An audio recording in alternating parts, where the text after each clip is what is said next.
ઓમ નમો નારાયણ. હું અરુણાબેન પી ગોસ્વામી સુરતથી તમારું સ્વાગત કરું છું અરુસ કિચનમાં. તો આજે આપણે બનાવશું સુરતનું સ્પેશિયલ કોલ્ડ કોકો એમ. તો એના સારું આપણે જોઈએ દૂધ. તો 2 કપ આપણે દૂધ 2 ગ્લાસ ભરીને લીધું છે અને આ ફૂલ ફેટવાળું દૂધ લેવાનું તમારે, એટલે એકદમ સરસ ટેસ્ટ આવશે એનો. અને ખાંડ તો આપણે 2 મોટી ચમચી ખાંડ લીધી, ટેસ્ટ પ્રમાણે તમે નાખી શકો. અને 1 મોટી ચમચી ભરીને કોર્નફ્લોર, અને એટલો જ આપણે લીધો છે કોકો પાવડર અને ડાર્ક ચોકલેટ. તો આમાં થોડીક અંદર નાખશું ને આપણે થોડીક ઉપરથી ગાર્નિશમાં. બસ આટલી વસ્તુ જરૂર પડશે. નોર્મલ કોકો પાવડર કોકો શું છે કે તમે એમનેમ બનાવતા હોય, પણ આ જે સુરતી કોલ્ડ કોકો છે એને પહેલાં ગરમ કરીને એને પકાવીને એ રીતે બનતું હોય છે. એની પ્રોસેસ થોડીક એ રીતની હોય છે એમ. તો આમાં આપણે બધું દૂધ લઈ લેવું અને ગેસ ચાલુ કરશું. તો દૂધને આપણે ગરમ કરી લેવું.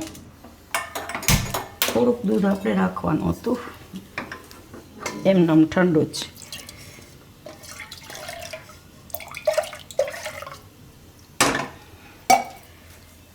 તો આને આપણે ગરમ કરી લેવું ને વચ્ચે વચ્ચે આપણે એને હલાવતા રહેવું. એકદમ મસ્ત લાગે છે ટેસ્ટમાં ને. અને હવે આપણે આ બેયમાં નોર્મલ આપણે રૂમ ટેમ્પરેચરનું દૂધ નાખી અને મિક્સ કરવાનું છે.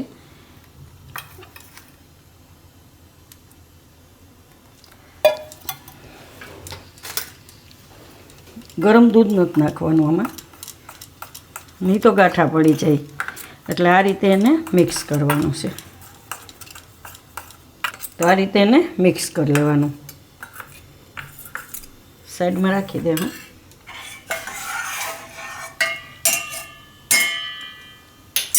હવે આને આપણે મિક્સ કરી લેવું. તો એકદમ અસલ અંદર ગાંઠા ના રહે એ રીતે મિક્સ કરી લેવાનું.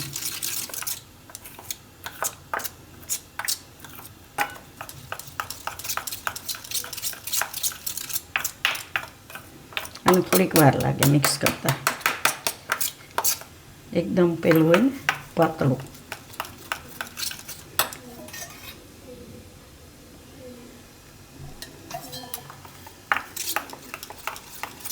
તો દૂધ ગરમ થાય ત્યાં થઈ જાય આપણે આમાં.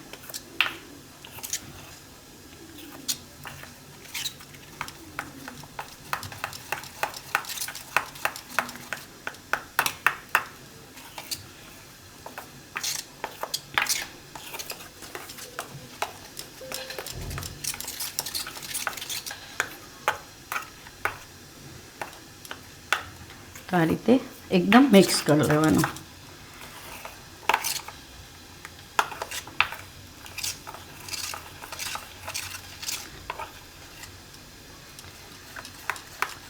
એક્સ્ટ્રા દૂધ વધ્યું છે એમાં આપણે નાખી દેવું.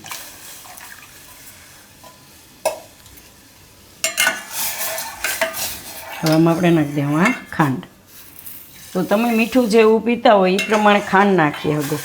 આમાં કેમ કે આ કોર્નફ્લોર આવે ને આ કોકો પાવડર આવે એટલે ખાંડ થોડીક વધારે જોઈએ એમ, મીઠાશી પ્રમાણે જરૂર પડે એમ. તો એને ઉકાળી લે હું થોડીક વાર. 2 ઉફાણા આવે ત્યાં સુધી એને ઉકાળી લે હું.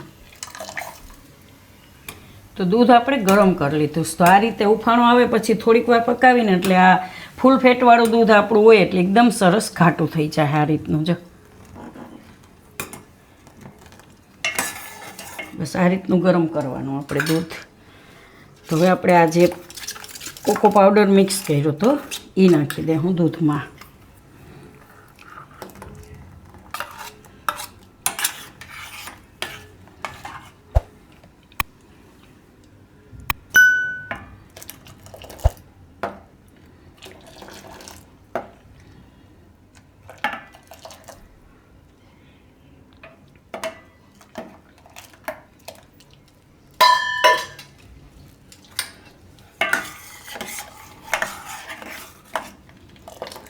હવે આમાં નાખી દઉં આપણે આ કોર્નફ્લોર. પાછો એકવાર ફેરવી લેવાનું એને.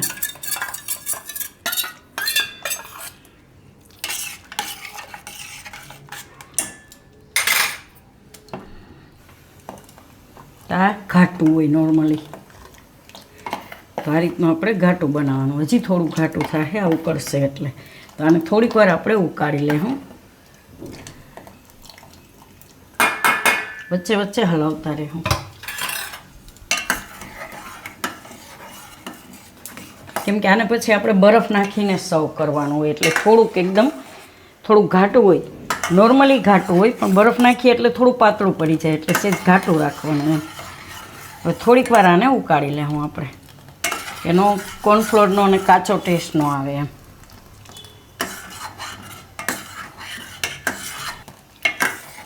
આને ઉકળવા દેવાનું. એવું લાગે આપણે ખાંડ ટેસ્ટ કરી લેવાની. જો મોરું લાગે તો તમે થોડીક ખાંડ નાખી શકો, પણ આપણે આમાં થોડીક ચોકલેટ નાખીશું, ડાર્ક ચોકલેટ.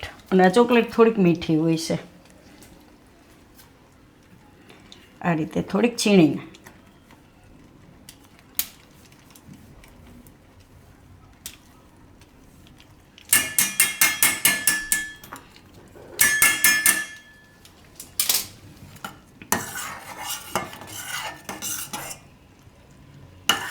તો આને આપણે થોડીક વાર ઉકાળી લીધો છે ને એકદમ સરસ ઘાટું થઈ ગયું છે. તો હવે આપણે ગેસ બંધ કરી દઈએ. આ રીતનું ઘાટું થવું જોઈએ.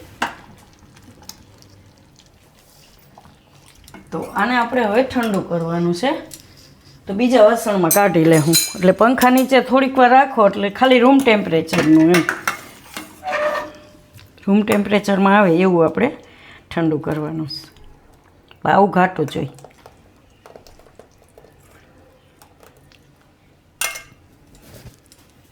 તો બધું કાઢી લેવું આમાં.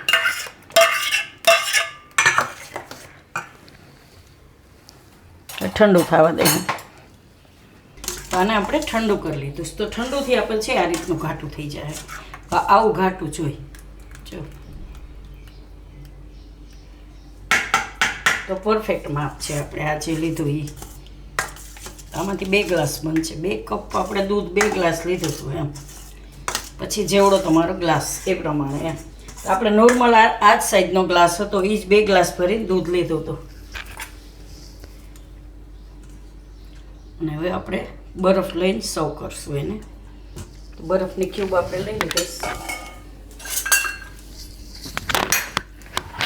તો આ ગ્લાસ લઈને એમાં આપણે બરફ નાખીશું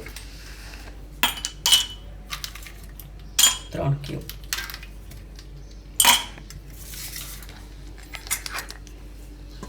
આમાં નાખશું આપણે આ કોકો.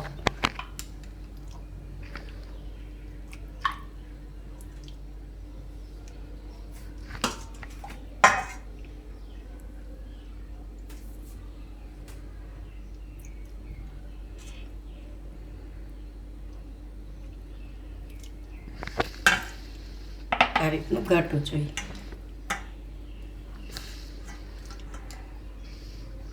ને તમારે બીજા ગ્લાસમાં નાખીને મિક્સ કરવું હોય તો એ રીતે કરી શકો એમ. અને આપણે પાછું આમાં કાઢી 1-2 વાર ફેરવી લેવાનું એટલે ઠંડુ થઈ જાય એમ.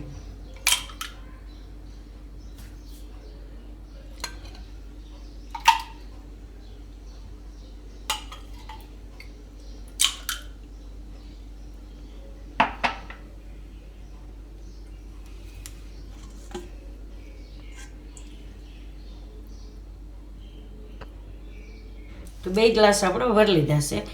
થોડીક ઉપરથી ચોકલેટ નાખશું ખાલી ગાર્નિશ માટે.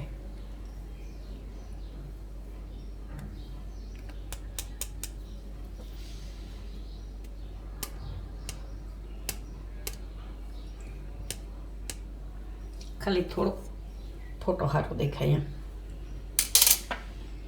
તમે આમાં ઓલી જે ચિપ્સ આવે છે ચોકલેટની એ વાપરી શકો ને આ રીતે ચોકલેટ નાખી શકો એમ.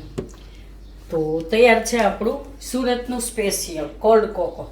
તો જો તમને મારી આ રેસીપી કે વિડીયો પસંદ આવ્યો હોય તો એને લાઈક કરજો, શેર કરજો અને મારી ચેનલને સબસ્ક્રાઈબ કરજો અને બેલ આઇકન દબાવવાનું ના ભૂલતા.